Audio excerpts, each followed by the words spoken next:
Bonjour à tous. Aujourd'hui, nous sommes le jeudi 19 mars 2026 et notre cher ami Yakov Merabkin est avec nous. Bienvenue à nouveau, Yakov. Ravi d'être ici. Aujourd'hui, nous allons parler de la situation de la guerre au Moyen-Orient, du concept même d'Israël et de ce qui se passe dans la région. Vous pouvez trouver les livres de Yakov dans la description de cette vidéo. Son livre le plus récent s'intitule « Le sionisme décrypté en 101 codes ». Nous en apprendrons davantage sur vos ouvrages au fil de notre discussion. Mais Yakov, l'un des plus grands conflits dont tout le monde parle depuis si longtemps, depuis plus de 30 voire 40 ans, est celui entre les États-Unis et l'Iran, entre Israël et l'Iran dans la région. Cela se déroule en ce moment même. Lorsqu'il s'agit du concept même de la guerre, quelle est votre compréhension? Que pensez-vous de ce qui se passe au Moyen-Orient? What is your understanding? What do you make of what's going on in the Middle East? Well, I'm not a military expert, but from what Eh bien, I gather, je ne suis pas un expert militaire, mais d'après ce que je comprends, il ne s'agit pas tant d'une guerre américaine contre l'Iran que d'une guerre israélienne contre l'Iran. Les États-Unis ont été mobilisés pour cette guerre, et nous pouvons discuter des raisons pour lesquelles cela s'est produit.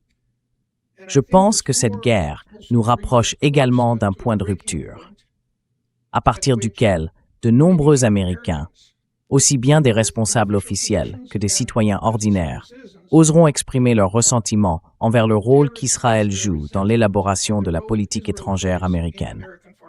Mon cher collègue John Mearsheimer et son collègue de Harvard, Steve Walt, ont écrit un livre à ce sujet. Le lobby israélien et la politique étrangère des États-Unis. the role of Israel lobby in foreign policy making in the United States. And now it comes to fruition, kind of the very Et maintenant, obvious way. nous voyons cela se concrétiser de manière très évidente.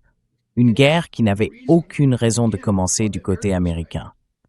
Et encore une fois, je cite Joe Kent, qui a récemment démissionné de son poste de chef de l'unité antiterroriste au sein de la communauté du renseignement américaine.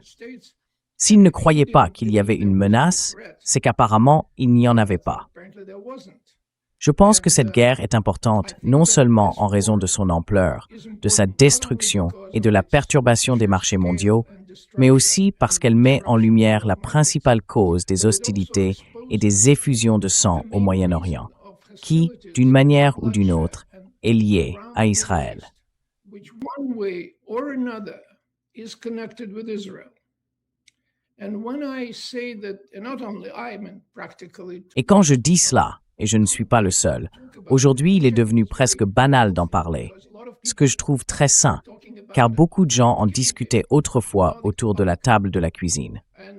Maintenant, ils s'expriment publiquement. Et je pense que les fausses accusations d'antisémitisme n'impressionnent plus grand monde et ne réduisent plus ce débat au silence. Ce que je veux dire, c'est qu'Israël s'y intéresse parce que c'est au cœur même de sa nature, celle d'un État sioniste créé sur un territoire déjà peuplé par d'autres, et cela engendre nécessairement de la violence. Et c'est ce que nous observons afin de garantir que la nature d'apartheid d'Israël soit préservée. that the apartheid nature of Israel is preserved. Israel has resorted to violence multiple times. Israël a eu recours à la violence à plusieurs reprises, car ce dont nous parlons réellement, ce n'est pas de l'existence d'Israël, ni comme certains le disent, du droit d'Israël à exister. Il ne s'agit pas du droit d'exister, mais du droit d'exister du régime d'apartheid. Les régimes peuvent changer, les populations peuvent rester là où elles sont. Et dans mon article récent, que vous avez peut-être lu, je dis que les Israéliens ont le choix entre détruire l'Iran et détruire toute la région, afin d'empêcher les Palestiniens d'être des citoyens égaux en Israël. Un seul État, ce qui aurait été une manière normale d'organiser la vie politique entre le fleuve et la mer. To organize political life between the river and the sea. Yeah.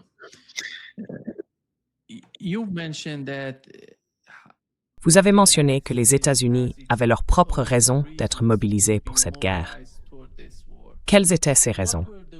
Parce que, comme nous l'avons vu, on a posé la question à Tulsi Gabbard, ainsi qu'à de nombreux responsables américains. y compris le directeur de la CIA. Quelle était la menace que représentait l'Iran pour les États-Unis? Ils ont répondu que le président avait, d'une certaine manière, estimé qu'il existait une menace imminente venant de l'Iran, et c'est pour cela qu'il a attaqué. Quelle est votre compréhension des raisons pour lesquelles les États-Unis s'engagent dans une nouvelle guerre au Moyen-Orient, après des années et des années de guerre sans fin et de destruction dans la région, en Irak, en Afghanistan, en Libye, en Syrie, et maintenant, peut-être en Iran?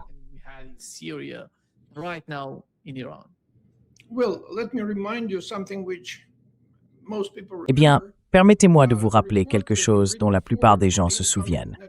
Le rapport rédigé pour le gouvernement Netanyahou entrant en 1996, il y a environ 30 ans. Il expliquait qu'Israël pouvait modifier la situation au Moyen-Orient en devenant plus agressif, plus ambitieux. En d'autres termes, en affaiblissant ou en fragmentant les États qui soutiennent les Palestiniens. Vous pouvez remarquer que les deux pays épargnés par cette violence sont l'Égypte et la Jordanie, qui sont essentiellement des vassaux des États-Unis et d'Israël, donc ils ne sont pas touchés. Ceux qui ont été visés, comme vous l'avez mentionné, faisaient partie des actes de résistance à l'apartheid israélien. Et je pense qu'il est très important de se rappeler ce pourquoi les Israéliens se battent. Ils ne se battent pas pour leur survie. Ils se battent pour la sentimentum.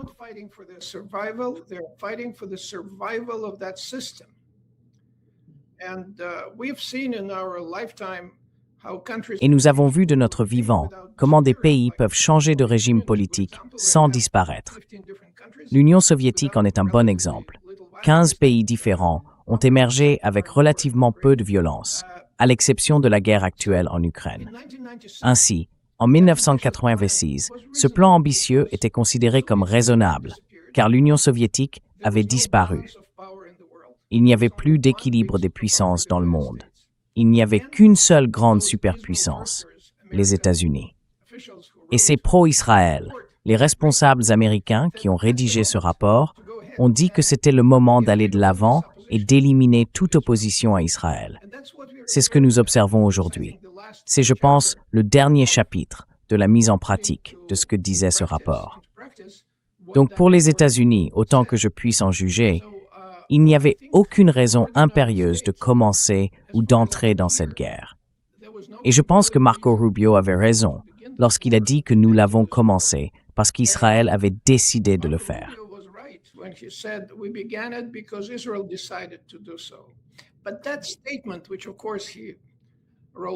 Mais cette déclaration, qu'il a bien sûr rétractée plus tard, c'est une chose normale à faire. Mais elle montre quelque chose de très intéressant. Elle montre que la queue remue le chien, qu'Israël décide et que les États-Unis doivent suivre. Je pense que cela crée un immense ressentiment aux États-Unis, parmi la population et parmi les responsables. Je pense que la démission de Joe Kent n'est pas la dernière. Nous en verrons d'autres plus tard. Mais il est aussi important de comprendre que les personnes responsables de cela constituent ce lobby sioniste, ou lobby pro-israélien, composé de sionistes chrétiens, comme l'ambassadeur Huckabee par exemple, et de sionistes juifs. Mais je dois dire que les sionistes chrétiens sont bien plus nombreux, de très loin.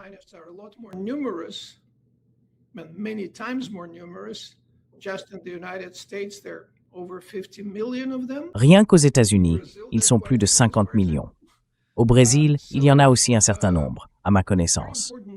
Il est donc très important de ne pas confondre le lobby pro-israélien avec les Juifs, car beaucoup de Juifs, en réalité, s'y opposent. Mais Israël les confond constamment.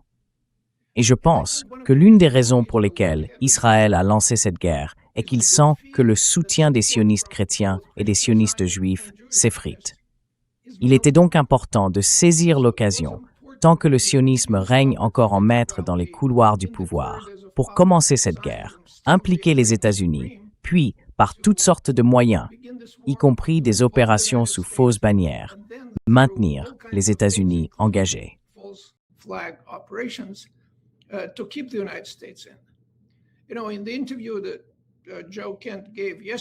Vous savez, dans l'interview que Joe Kent a donnée hier, il a laissé entendre tout en faisant très attention à ne rien dire qui puisse compromettre son habilitation de sécurité. Il a donc suggéré que l'une des raisons possibles concernait des menaces contre la vie du président. Il a évoqué des éléments étranges autour des tentatives d'assassinat visant Trump et Charlie Kirk et expliqué que, lorsqu'il était à son bureau, on l'avait empêché d'examiner les liens étrangers dans ces deux affaires. L'assassinat de Charlie Kirk et la tentative d'assassinat de Trump, alors candidat à la présidence. Il a dit qu'on l'avait bloqué. Et lorsqu'on lui a demandé « Qui vous a bloqué ?», il n'a voulu nommer personne. Mais par implication, il est évident qu'il n'y a qu'un seul pays qui pourrait avoir intérêt à s'impliquer dans cette affaire, et c'est Israël. Taking part in this, and that's Israel. How does Israel, the Zionists, see the whole Middle East? Comment Israël et les sionistes perçoivent-ils l'ensemble du Moyen-Orient et Israël lui-même? Parce que il y a une différence radicale en ce qui concerne les États arabes et l'Iran, par exemple. Ils les voient différemment. Et quel est leur objectif vis-à-vis de ces deux, disons, de ces deux concepts distincts au Moyen-Orient? Car la position de l'Iran n'est pas la même que celle des États arabes concernant la situation à Gaza, en Palestine. Alors, comment cela va-t-il être perçu par l'idéologie sioniste en Israël? How is that going to be perceived by the Zionist ideology in Israel?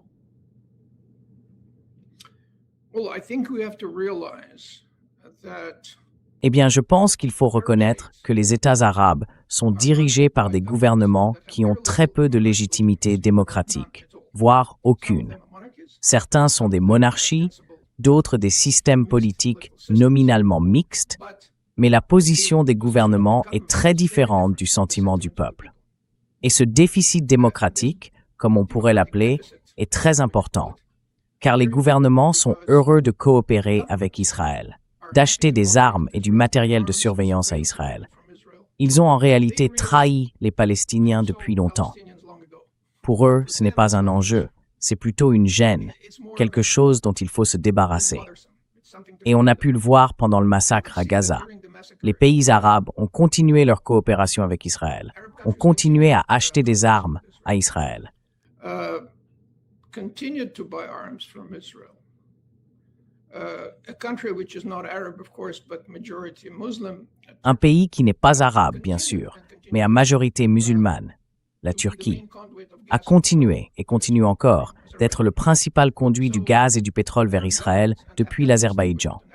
Ainsi, les gouvernements arabes, et il faut distinguer entre les gouvernements arabes et les populations arabes, sont en grande partie soumis à l'influence israélienne, et plus particulièrement au condominium américano-israélien dans la région.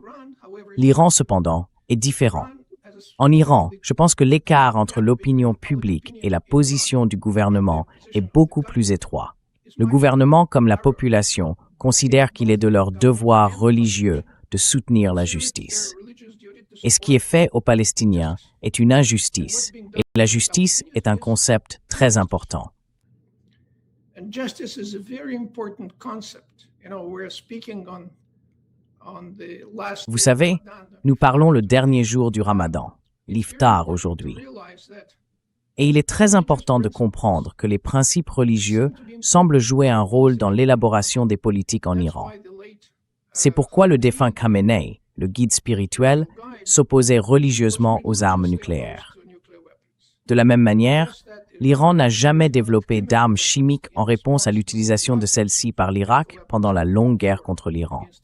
Ainsi, les facteurs religieux jouent effectivement un rôle. Et je dirais que dans ce cas, c'est un rôle positif, car il existe des éléments humanistes qui ont empêché l'Iran de développer des armes nucléaires ou chimiques.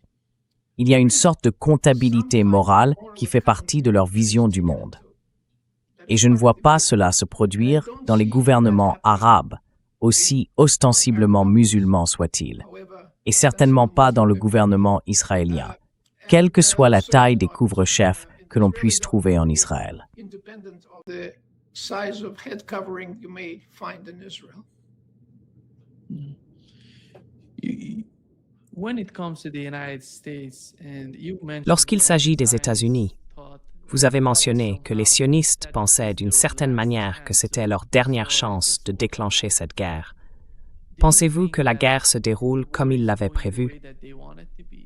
Parce qu'il semble que la guerre ait commencé sur l'hypothèse qu'ils allaient intervenir, frapper le gouvernement, assassiner le chef de l'État et que tout s'effondrerait. Et certaines personnes en Israël semblaient croire que c'était là les vrais Iraniens qui viendraient ensuite tout prendre en main. Quel était l'objectif? Pensez-vous qu'il s'agissait d'une guerre longue, d'une guerre courte, d'une guerre de changement de régime? Parce que, d'après ce que je comprends, nous avons affaire à deux agendas différents, l'un venant du gouvernement des États-Unis et l'autre des Israéliens. Comment voyez-vous ces deux concepts, ces deux stratégies, se rejoindre dans une guerre contre l'Iran?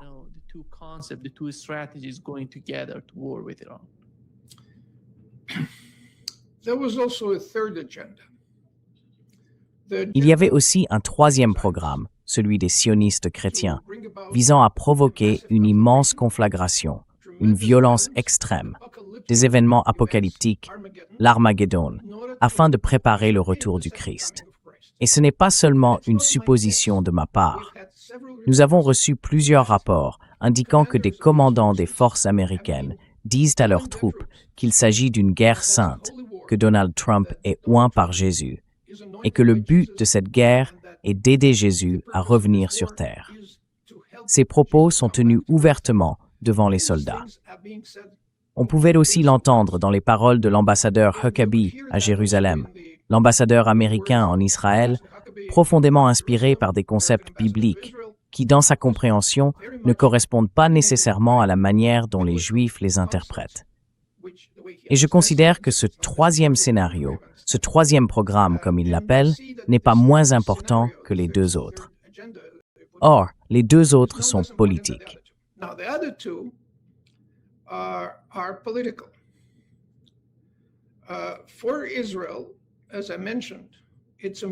Pour Israël, comme je l'ai mentionné, il est important de démanteler, d'affaiblir, d'éliminer l'Iran en tant que partie de la résistance. Peu lui importe ce qui arrive aux Iraniens. Peu lui importe même ce qui arrive à l'économie mondiale. Ce qui compte pour Israël, c'est de préserver l'état d'apartheid. Et affaiblir l'Iran, créer le chaos, cela convient parfaitement à Israël. Maintenant, ils utilisent le prétexte des armes nucléaires. Tout le monde sait désormais, et je pense que cela fait longtemps que c'est su, que c'était complètement artificiel. Vous savez, le Premier ministre Netanyahou dit à tout le monde, y compris à l'Assemblée générale de l'ONU, depuis 25 ans, que l'Iran est à quelques semaines d'obtenir la bombe nucléaire. Il le répète depuis 25 ans. On pourrait penser qu'il aurait honte de continuer à répéter des choses manifestement fausses, puisqu'elles durent depuis 25 ans. Non. Non. Je pense que le mot « honte » ne s'applique pas. C'est un concept inconnu de la classe politique en Israël.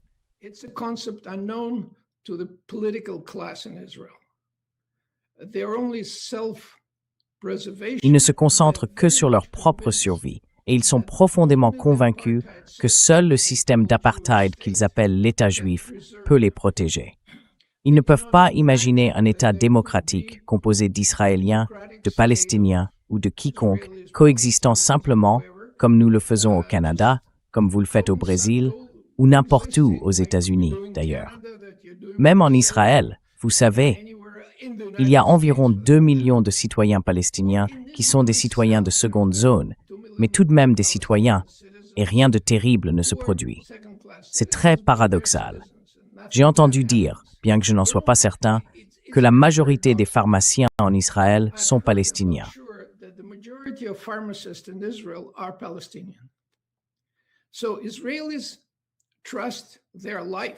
Ainsi, les Israéliens confient leur vie, leur santé aux Palestiniens, mais ils ne veulent pas vivre avec eux dans un seul État.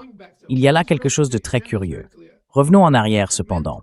Pour Israël, l'agenda est très clair. Fragmenter, affaiblir, faire disparaître l'Iran en tant qu'adversaire. Pour les États-Unis, l'agenda n'était pas clair. Le président Trump disait une chose à 10 heures, une autre à 11 et encore autre chose le soir. Pourquoi cela? Pourquoi n'y avait-il pas de récit unifié? parce que c'était entièrement une guerre dont les États-Unis n'avaient pas besoin. Ils devaient donc la justifier d'une manière ou d'une autre, avec une arme nucléaire, ou nous voulons apporter la démocratie en Iran, ou nous voulons aider les femmes en Iran, ou autre chose. We want to help women in Iran or whatever. The real explanation is that Israel lobby put tremendous. La véritable explication est que le lobby israélien a exercé une pression énorme sur le président et qu'Israël lui-même a également exercé une pression considérable sur lui. La présence de nombreux sionistes chrétiens dans son entourage a rendu cette pression bien plus efficace que dans le cas d'Obama ou de Biden, qui sont eux aussi très pro-israéliens, en soutenant, en donnant de l'argent et tout cela. Sous Biden, ils ont été complices du génocide, mais ils n'avaient pas de sionistes chrétiens dans le cercle restreint de la Maison-Blanche, tandis que Trump en était entouré. Et c'est ce qui a rendu cette guerre possible. Encore une fois, ni le peuple américain, ni les intérêts stratégiques des États-Unis ne sont servis par cette guerre. En réalité, on pourrait dire qu'elle les affaiblit. In fact, one could say that they undermine them. In one part in your article, you mentioned Dans une partie de votre article, vous avez mentionné que l'Iran reste le principal bastion de la résistance à Israël. Est-ce l'une des principales raisons pour lesquelles Benjamin Netanyahou ou quiconque est au pouvoir en Israël parle sans cesse de l'Iran, de renverser le gouvernement et de pousser à un changement de régime là-bas? Car qui d'autre résisterait ou s'opposerait à la vision qu'Israël a pour l'ensemble du Moyen-Orient? Quel est l'agenda pour la région? Veulent-ils vraiment, comme vous l'avez évoqué, que les États arabes coopèrent d'une manière ou d'une autre avec Israël? Et si l'Iran est écarté, qui d'autre soutiendra les Palestiniens, les Gazaouis et les habitants de la Cisjordanie? Palestinians, Gazans, people in the West Bank. This is one of the main questions for those people who are living in the region. C'est l'une des principales questions pour les habitants de la région, pour les personnes dont j'entends parler. J'ai déjà mentionné que je reçois de nombreux messages du Koweït et de Bahreïn. Ils m'envoient des courriels et me parlent, principalement des sunnites, pas des chiites, parce que l'Iran est un pays musulman, chiite. Ce sont des sunnites. Et ils ne connaissent pas de difficultés économiques dans leur propre pays. Mais ils envoient des courriels pour dire qu'ils ne sont pas satisfaits de la situation actuelle, ni de leur gouvernement. Que voulez-vous dire lorsque vous affirmez que l'Iran est le principal bastion contre Israël? You know, to go against Israel. Well, as I just mentioned, Eh bien, comme je viens de le mentionner, l'Iran a soutenu la résistance palestinienne par l'intermédiaire de la Syrie, à l'époque où la Syrie n'était pas dirigée par un ancien chef d'Al-Qaïda. Aujourd'hui, avec l'aide d'Israël et des États-Unis, c'est Al-Qaïda qui dirige l'État syrien. Donc, la Syrie, le Yémen, comme vous le savez, les Houthis, et il est important de comprendre que cette division entre chiites et sunnites peut avoir de l'importance à certains égards. Mais l'Iran soutenait le Hamas, même si ce n'est certainement pas un mouvement chiite. C'est un mouvement sunnite. Je pense qu'il s'agit d'une notion de justice. Je reviens à la question de la justice. Oui, l'Iran a des intérêts stratégiques. L'Iran est un système politique. Mais il y a aussi des principes moraux et religieux derrière cela. Vous pouvez être d'accord ou non avec eux. Certaines personnes n'aiment pas l'interdiction de l'alcool dans les lieux publics. Eh bien, c'est leur droit.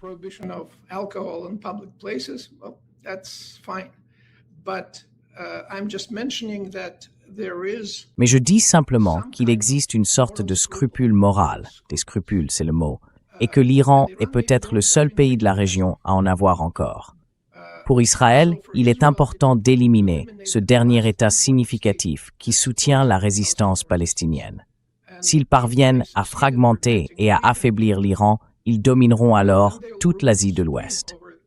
Mais la nature expansionniste d'Israël est telle qu'il pourrait aller encore plus loin et déclencher des conflits avec d'autres pays, comme le Pakistan.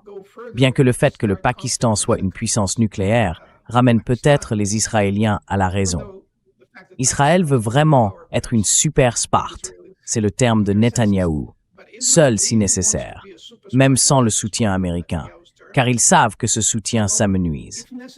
Pourtant, Israël a fait preuve d'une remarquable souplesse idéologique. Israel has been remarkably flexible in its ideology. It was supported by Soviet Union at the beginning, Au début, elle était soutenue par l'Union soviétique, tu sais, avec des armes provenant de Tchécoslovaquie, et ainsi de suite. Puis elle est devenue une alliée des puissances coloniales, la Grande-Bretagne et la France. Ensuite, elle est devenue une alliée des États-Unis et a réellement développé là-bas tout un lobby qui amplifie l'influence israélienne aux États-Unis. Mais si les choses ne se passent pas bien avec les États-Unis, Israël entretient des liens très importants avec la Russie, la Chine et l'Inde. Donc elle n'est peut-être pas tout à fait seule. Je pense que les stratèges israéliens sont plutôt compétents et ils ne veulent pas mettre tous leurs œufs dans le même panier. Il y a peut-être 10 ou 12 ans, j'ai écrit quelques articles sur les relations d'Israël avec la Chine et la Russie.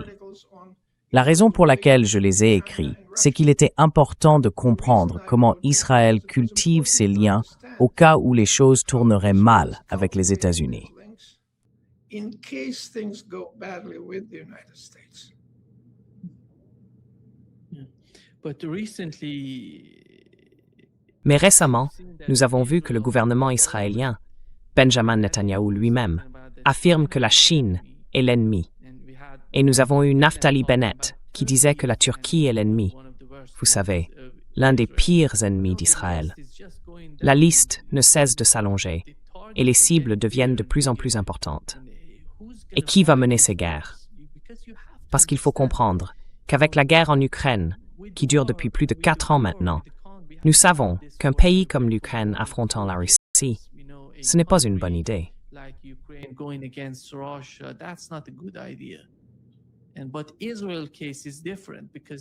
Mais le cas d'Israël est différent, car ils ont les États-Unis à leur côté pour se battre pour eux. Mais ensuite, si l'on va au-delà de l'Iran, on arrive à la Turquie, au Pakistan, puis à la Chine. En parlant de la Chine, il ne semble pas y avoir de compréhension unifiée, même parmi les sionistes en Israël, quant à l'objectif principal. S'agit-il d'une guerre sans fin? Et dans quelle mesure Israël est-il capable de poursuivre ce type d'idéologie? Oui, il faut comprendre la physique. Il faut comprendre que ton corps n'est pas capable d'aller aussi loin.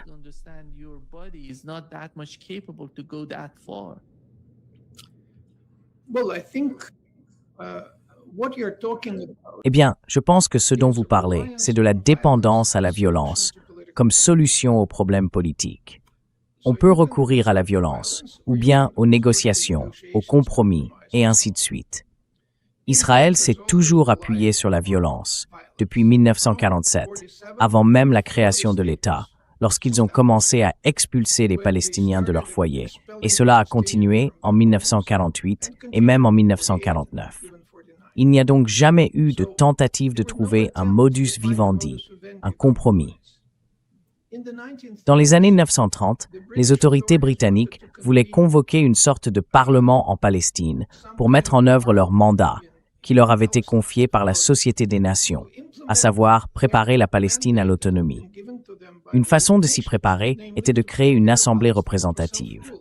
one way of preparing is to have representative assembly. The Zionists were dead opposed to that. Les sionistes y étaient farouchement opposés. Pourquoi étaient-ils opposés? Parce qu'ils étaient minoritaires. Les sionistes étaient une minorité en Palestine. Les juifs locaux, et bien sûr les musulmans et les chrétiens locaux, s'opposaient à la cause sioniste. Ainsi, dans une telle assemblée représentative, la cause sioniste aurait été vaincue. Ils ont préféré la violence à un processus politique. Et ils ont poursuivi cette voie en 1948, lorsque l'État a été unilatéralement proclamé. Et depuis, le but est de préserver la structure d'apartheid de l'État, de préserver ce qu'ils appellent l'État juif. Et pour cela, il faut éliminer toutes les sources de résistance. In order to do that, you have to eliminate all sources of resistance. So they are trying. Donc, ils essayent d'éliminer le Hezbollah, le Hamas, ils ont éliminé le gouvernement d'Assad, ils ont éliminé le gouvernement de Saddam Hussein, ils ont éliminé le gouvernement libyen de Muammar Kadhafi. Et je dis « ils » parce que ces guerres ont profité à Israël. Les États-Unis n'ont tiré aucun avantage de la guerre en Irak. Il n'y a eu aucun bénéfice à l'attaque contre la Libye. Il n'y a aucun avantage et beaucoup de pertes dans la guerre actuelle contre l'Iran. Mais pour les sionistes, cela n'a pas d'importance. Ce qui compte pour eux, c'est de préserver leur suprématie nationaliste ethnique dans le pays. Et pour cela, ils doivent éliminer toute résistance autour d'eux. Donc vous savez, je dirais que si, à un moment donné, le Brésil en vient à soutenir la résistance palestinienne, les Israéliens trouveront un moyen de s'en occuper. Palestinian resistance, Israelis will find a way to get to it. And it's so good to understand here in Brazil, most of Et c'est tellement bien de comprendre qu'ici, au Brésil, nous avons de nombreuses communautés juives et que la plupart d'entre elles soutiennent les Palestiniens. Je pense que c'est là que se pose la question principale, car chaque fois qu'on parle de sionisme, on essaye de le lier au judaïsme et au peuple juif. Mais je pense que cela va au-delà de cela. Nous avons des sionistes athées, des sionistes chrétiens, des sionistes juifs, voire, j'oserais dire, des sionistes musulmans. Alors, comment se fait-il qu'ils soient si puissants, capables de réduire au silence toutes ces personnes, musulmanes, juives, chrétiennes, pour les empêcher de s'exprimer et faire entendre leur propre voix au-dessus de toutes les autres, en affirmant, par exemple, comme Benjamin Netanyahou essaie de le faire, qu'il s'agit du seul État juif de la planète, et qu'ils peuvent donc faire ce qu'ils veulent. Non, ils réduisent beaucoup de gens au silence. Ils n'autorisent pas leur voix à être entendue. Comment ont-ils réussi à atteindre un tel niveau de succès? how come they've been so much successful in achieving that? Well, Eh bien, vous demandez, comment le lobby sioniste est-il si efficace? so effective. Ouais, Well, one kind of a compliment Eh bien, I would like to une give to chose, Zionists, they're very un type de compliment que j'aimerais faire aux sionistes, c'est qu'ils sont très engagés. Ils s'engagent à soutenir Israël non seulement par des paroles, mais aussi avec une quantité considérable de ressources. Vous savez, quand Israël s'est rendu compte que TikTok diffusait trop de scènes sanglantes de Gaza, un sioniste aux États-Unis a simplement acheté TikTok. Et je crois que pour quelques pièces de monnaie en plus, il est aussi en train d'acheter CNN et CBS. Donc, ils sont très engagés. Il ne faut pas sous-estimer cet engagement. Et ils ont les ressources pour le soutenir. And they have resources for this commitment. I think that they also know how to play the American. Je pense qu'ils savent aussi comment jouer avec le système politique américain, qui donne en réalité un pouvoir immense à différents lobbies. Non seulement le lobby pro-israélien, mais aussi, par exemple, la National Rifle Association, qui est très puissante. Et il y en a d'autres. Ils savent donc très bien utiliser le système. Comme l'a dit Netanyahou, et je crois l'avoir cité dans cet article, peut-être pas dans la version anglaise, mais certainement dans les versions françaises et espagnoles. Il y a quelques années, Netanyahou se vantait. Je connais l'Amérique. Je sais comment la manipuler, comment la faire aller dans la bonne direction. Et ce que nous observons aujourd'hui, c'est exactement cela. What we're observing today is that's exactly what is happening. Now, you're asking me why is Maintenant, vous me demandez pourquoi la résistance au discours sioniste et au comportement sioniste est réprimée, ou du moins pas aussi forte qu'elle aurait pu l'être. Eh bien, il y a une raison. Une arme que j'appelle une arme de destruction massive. Pas de destruction, mais de distraction. Et c'est la tactique qui consiste à accuser les critiques d'Israël d'être antisémites. Maintenant, soyons clairs. Et ici, en tant que professeur d'histoire, il faut supporter un peu d'histoire. Lorsque le sionisme a été formulé comme mouvement politique à la fin du 19e siècle, de nombreux juifs l'ont rejeté, car ce que disaient les sionistes ressemblait beaucoup à ce que disaient les antisémites. Ils disaient, « Vous, les juifs, vous n'avez pas votre place ici. » They said, you Jews don't belong here. You belong, you're constituted different nation. Vous appartenez, vous êtes une nation distincte, et votre place est en Palestine. C'est exactement ce que disaient les antisémites. Et Herzl, le fondateur du sionisme politique, a écrit dans son journal que les antisémites seraient leurs meilleurs amis et alliés, et ils l'ont été tout au long de l'histoire. Il est donc important de comprendre que les accusations d'antisémitisme servent en grande partie à étouffer le débat libre et, dans le cas des États-Unis, à saper la liberté d'expression, ce qui est extrêmement sensible pour les Américains. C'est une autre source de ressentiment envers le lobby sioniste. Il sape non seulement la politique étrangère, mais aussi la politique intérieure des États-Unis.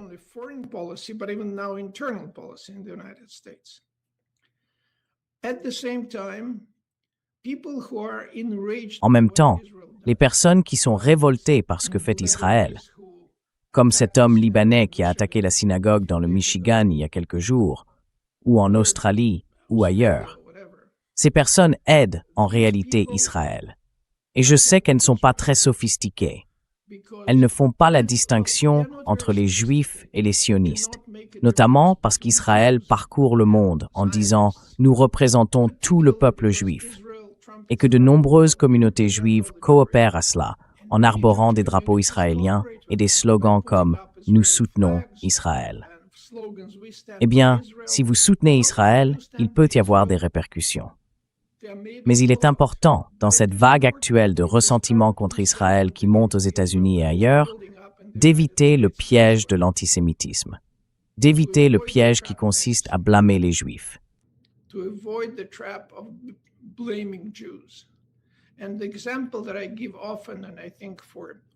Et l'exemple que je donne souvent, et je pense que c'est important pour les publics en dehors de l'Amérique du Nord, c'est que les Juifs ont été très actifs dans les mouvements pro-palestiniens aux États-Unis et au Canada. Je suis très fier d'avoir contribué, il y a des années, à la fondation de Voix juives indépendantes, une organisation canadienne qui travaille à clarifier ces questions et à exprimer sa solidarité avec les Palestiniens. Et vous savez, un exemple que j'aime donner est l'élection de Mamdani à New York. Environ un tiers des votes exprimés en sa faveur provenaient de Juifs. Certains disent que c'est à cause de son programme social. Malgré cela, une seconde.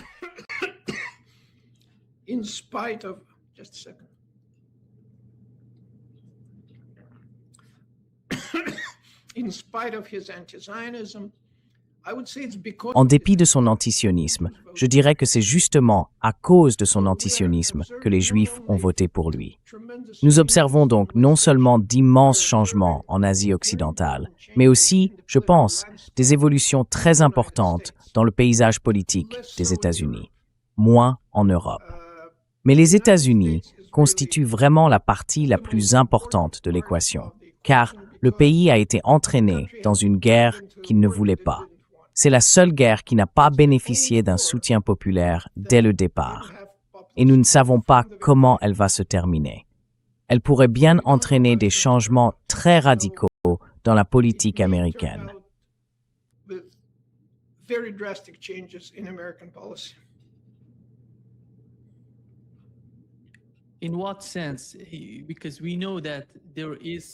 En quel sens? Parce que nous savons qu'il se passe quelque chose autour de l'élection présidentielle. Le résultat a été Donald Trump, mais nous savons aussi que les démocrates ont souffert à cause de leur politique envers Israël. L'aile progressiste du Parti démocrate n'a pas voté pour Kamala Harris en raison de sa position sur Israël. D'un autre côté, nous avons vu Donald Trump arriver avec Tulsi Gabbard à ses côtés, ainsi que Tucker Carlson et d'autres. Beaucoup de membres de la communauté anti-guerre ont d'une manière ou d'une autre voté pour lui, parce qu'il a déclaré plus de guerre. Et en ce moment, il y a une fracture importante au sein du Parti républicain, ce qui est considérable. Personne ne peut l'ignorer. Comment voyez-vous les conséquences de la guerre contre l'Iran au Moyen-Orient pour les partis politiques aux États-Unis et pour les futurs candidats en 2028? Candidates in 2028 in the United States? Well, Eh bien, je suis professeur d'histoire, pas prophète. Je ne peux pas dire ce qui se passera en 2028, mais j'aimerais me mettre à la place des Israéliens. Si je constate qu'il y a une défection de Charlie Kirk, une défection de Tucker Carlson et d'autres, des soutiens solides de Trump et d'Israël par le passé, que ferais-je pour atteindre les objectifs politiques que j'ai mentionnés plus tôt? Eh bien, j'essaierai d'éliminer, d'une manière ou d'une autre, ces sources, en particulier celles qui ont un large public.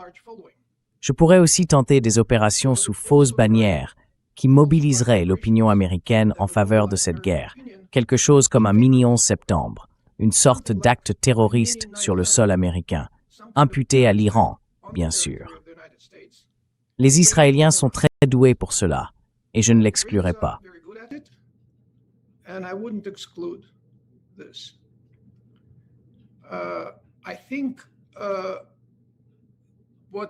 Je pense que ce que le président Trump a fait, c'est diviser le Parti républicain en contradiction avec ses propres promesses, comme vous l'avez mentionné.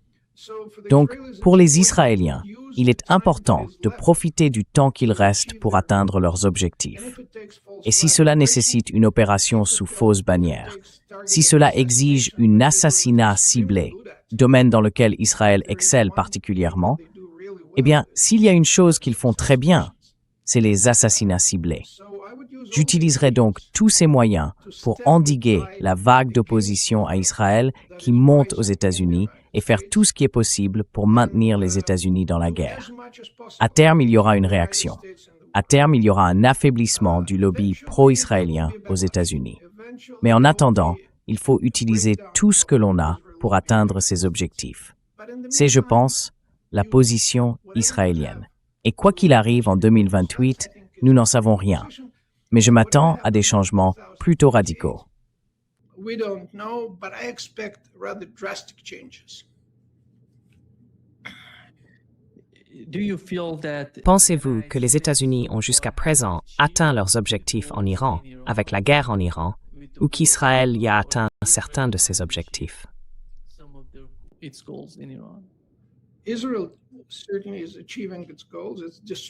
Israël atteint certainement ses objectifs. Il est en train de détruire l'Iran. C'est le but. C'est simple. Cela ne demande pas grand-chose. Il faut beaucoup de bombes et de missiles, rien d'autre.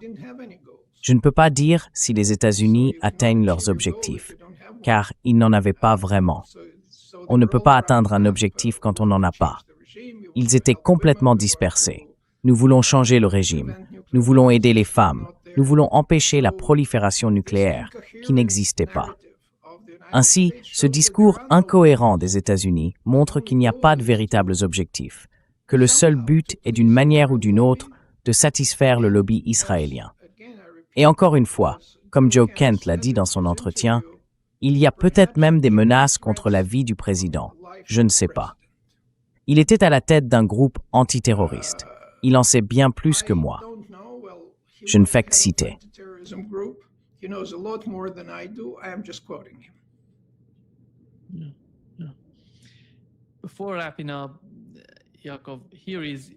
Avant de conclure, Yaakov, c'est intéressant.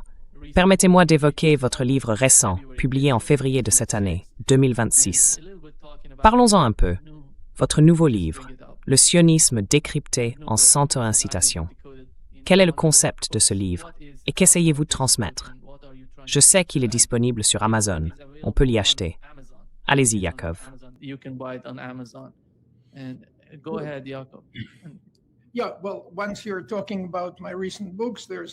Oui, eh bien, puisque vous parlez de mes livres récents, il y en a un autre qui a été publié quelques mois plus tôt. Il s'intitule « Israël en Palestine, le rejet juif du sionisme » et il est également disponible sur Amazon. Le livre que je viens de mentionner, Israël en Palestine, est une version plus courte et mise à jour de mon précédent ouvrage sur l'opposition juive au sionisme, qui explique le sujet en détail. Ces deux livres récents sont assez courts. Leur lecture ne prendra pas beaucoup de temps. Le livre dont vous parlez, Percent 101, Citations sur le sionisme, est une compilation de citations de partisans et d'idéologues du sionisme, ainsi que de ses opposants, afin de montrer ce qu'est réellement ce mouvement politique. What that political movement is, because Zionism, as I repeat, is the main Parce que le sionisme, comme je ne cesse de le répéter, est la principale source de violence en Asie occidentale. C'est la principale cause de déstabilisation des politiques étrangères et intérieures des États-Unis. C'est vraiment le sionisme, et rien d'autre.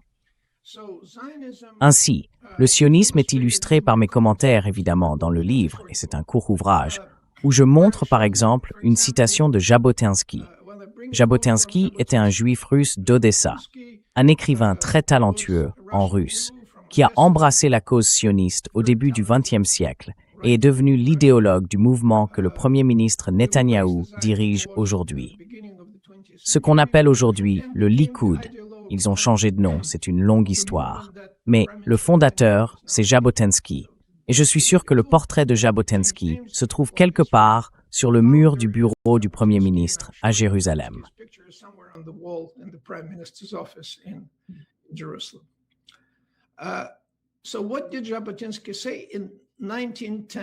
Alors, qu'a dit Jabotinsky en 1910 ? Bien sûr, je ne peux pas le citer littéralement, donc les gens peuvent consulter mon article où je le mentionne ou vérifier dans le livre. Mais son idée principale était la suivante. Certaines personnes, dit-il, croient qu'une nation ou un groupe ayant tant souffert dans l'histoire ferait preuve de miséricorde et de compassion envers les autres et ne les opprimerait pas. C'est un humanisme enfantin, dit Jabotinsky. À présent, les règles du jeu sont différentes. Et ce que nous voyons, c'est qu'Israël agit de cette manière, sans miséricorde, sans compassion. On entend exactement les mêmes mots de la part de responsables aux États-Unis. Pete Sajay a dit « Nous ne ferons preuve d'aucune pitié ». Steve Miller, l'un des initiés de la Maison-Blanche, a déclaré que la règle est de gouverner par la force et le pouvoir. Et le président Trump a dit « Je n'ai pas besoin du droit international ». President Trump says, I don't need international law. I'll be guided by my own morality. Je serai guidé par ma propre morale. Ce que vous voyez donc, ce sont les conséquences qui s'accordent avec ce vieux discours ou cet ancien article que Jabotinsky a écrit en 1910. Pour certaines personnes, et elles sont assez nombreuses, qui disent, eh bien, Netanyahou, Smotrich, Ben Gurion, ils ont détourné le sionisme, ils ont détourné la société israélienne, ils vont dans la mauvaise direction. Mon livre montre qu'ils n'ont rien fait de tel. Ils incarnent les tendances politiques inhérentes au mouvement sioniste en tant que mouvement nationaliste ethnique. Encore une fois, le nationalisme ethnique présente des tendances fascistes très marquées, et on peut le constater dans l'histoire des républiques baltes et de la Pologne entre les deux guerres du XXe siècle.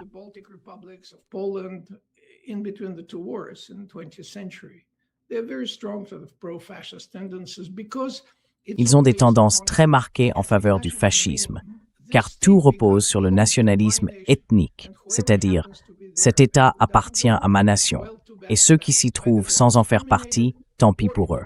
Soit ils sont victimes de discrimination, soit, dans les pires cas, ils sont tués. Bien sûr, le génocide nazi pendant la Seconde Guerre mondiale a été l'expression ultime du nationalisme ethnique. Et le génocide à Gaza, bien plus limité que celui de la Seconde Guerre mondiale, trouve lui aussi ses racines dans le même nationalisme ethnique d'Europe centrale et orientale.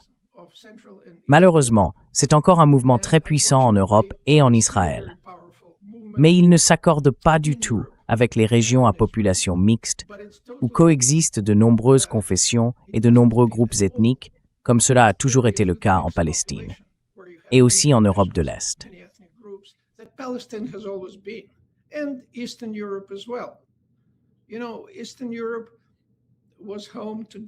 Vous savez, l'Europe de l'Est abritait différents groupes, juifs, allemands, polonais, lituaniens. À la suite de la Seconde Guerre mondiale, avec une violence immense et des millions de vies sacrifiées, beaucoup de ces États sont devenus plus homogènes.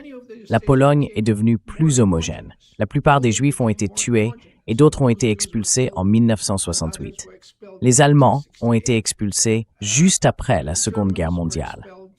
Ainsi, elle est devenue plus ou moins un État polonais avec très peu de minorités restantes.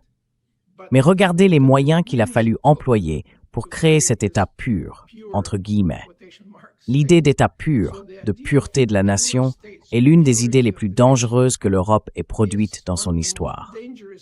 Voilà mon point de vue. C'est ma réponse à votre question. That's my take. That's my answer to your question. Yeah. Oui, merci beaucoup d'être avec nous aujourd'hui, Yakov. Un grand plaisir, comme toujours. As always. Eh bien, c'est un plaisir de parler avec vous, mais j'espère qu'un jour nous aurons l'occasion d'aborder des sujets plus agréables. Subjects. Exactly. Exactement, exactement. À bientôt. Au revoir. Passe une excellente journée. Salut. Great day. Bye-bye.